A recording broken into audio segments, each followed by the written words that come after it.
नमस्कार,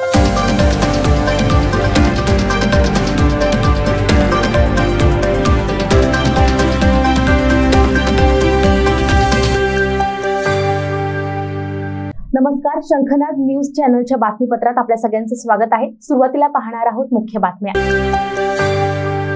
नागपूरचे देश जनहित पार्टीचे अध्यक्ष अरविंद मेश्राम यांच्या मातोश्री मागील 60 वर्षांपासून आपल्या आवडत्या उमेदवाराला मतदान करून आपला लोकशाहीचा हक्क बजावत आहेत। मात्र यंदा त्यांचं मतदानाच्या यादीतून नावच वगळून टाकण्यात आलं।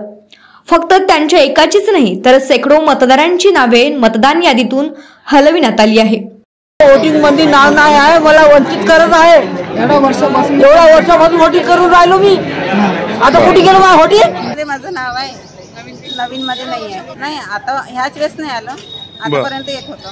जवळपास शेकडो लोकांचे नाव लिस्टमधून कापून टाकलेले आहे सरकारने आणि वोटिंग पासून सर्व लोकांना वंचित करत आहे।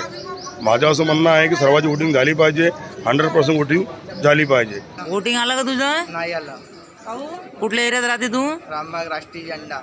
आतापासून आम्ही फिरत आहोत पण आमचं नाव नाही आलेलं, माहिती नाही। पण आमचं सुरूपासूनच येत आहे ना, पूर्ण आहे ना आमच्याजवळ, पूर्ण नाव नाही दिसत आहे ना, काही नाही। आता वापस घरी जायला लागत बिना वोट दिल्याने। 10 वाजतापासून पाहून राहिलो आम्ही नाव पूर्ण।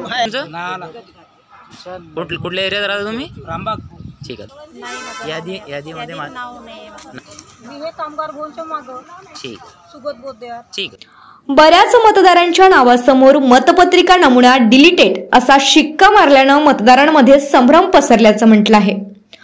त्यावर त्यांनी कारवाईची मागणी केली। हे बघा, जे मतदान यादी आहे, जे आतापर्यंत मतदान करत होते, मागील 5-7 जे लोकसभेचे इलेक्शन झाले, कोणी 4 झाले, ते जे देणारे आहेत त्यांचे नाव मतदार यादीत नाही।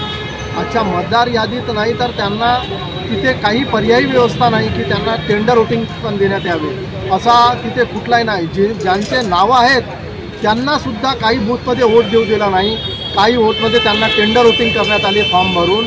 पण बाकीच्या याच्यात इलेक्शन जो कमिशन आहे फार निष्काळजीपणाने वागत आहे आणि हा एका प्रकारे हा निष्पक्ष चुनाव नसून उद्याच्या तरी दबावात होत आहे असं एकंदरीत चित्र इथे दिसून पडते। मला वाटते की ह्या संदर्भात कारवाई करणे योग्य आहे, कारण की हा मतदानाचा जो अधिकार आहे हा त्यांना 5 वर्षातून एकदा मिळते आणि ती जनता आहे, ती कोण राजा, जी प्रजा आहे जनता, ती त्या दिवशीचा राजा असते आणि त्यांना ठरवण्याचा अधिकार असते की कोणाला निवडून द्यायचं आणि कोणाला नाही। तर तो त्यांच्या अधिकारापासूनच वंचित करत आहेत।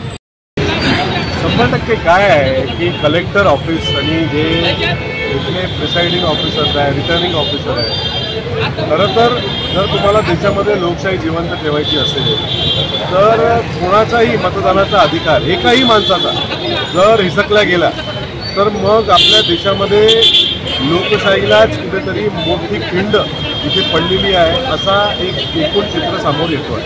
आणि जाणून बुजून लोकांचे नावं मतदार यादीमधनं डिलीट करण्यात येतात। त्यांच्याकडे हातामध्ये व्हॅलिड वोटर ID कार्ड असताना आणि त्यांनी याआधी अनेक वर्ष मतदान ज्यांनी दिलेलं आहे त्यांची नावं यादीमध्ये नाही आहे।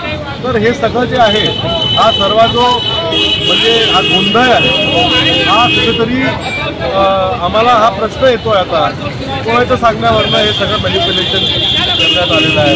एवढ्या साऱ्या लोकांना कोणी मतदानाच्या अधिकारापासून कोणी वंचित ठेवत आहे, तर हे कुठेतरी अत्यंत गंभीर आहे आणि सत्तेतून हकालपट्टी करण्याचं काम जनतेने केलेलं आहे। तुम्ही सर्वे कराल तुम्हाला लक्षात येईल ते षडयंत्र करून ते आमचे कितीही पर्सेंटेजचे मतदान जर दाबण्याचे प्रयत्न करतील, परंतु जनतेच्या कौल आणि इतका जनाक्रोश आहे त्या भाजपाच्या विरोधामध्ये की ते कुठल्याही परिस्थितीत म्हणजे लोकांना चांगले आम्ही दाखवायचे की आम्ही वयोवृद्धांचे मतदान करण्यासाठी घरपर्यंत येत आहोत, परंतु खरा युवक जो मतदान करण्याच्या इच्छुक आहे, ज्याच्या जेवढा व्हॅलिड मतदान कार्ड आहे त्याला मतदान करून न देणे आणि एक विशिष्ट बूथांवर हे व्यवस्था करण्यात आलेली आहे। याच्या काय कारण असू शकते?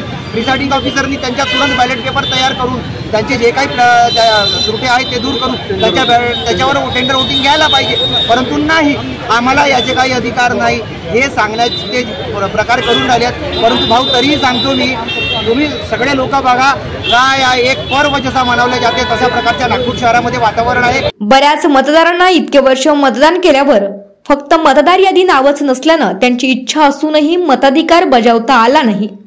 नागपूर जिल्ह्यात अशा प्रकारच्या अनेक तक्रारी या निवडणुकीत पुढे आल्या असून यावर प्रशासन काय उपाययोजना करते याकडे सर्वांचं लक्ष लागलं आहे।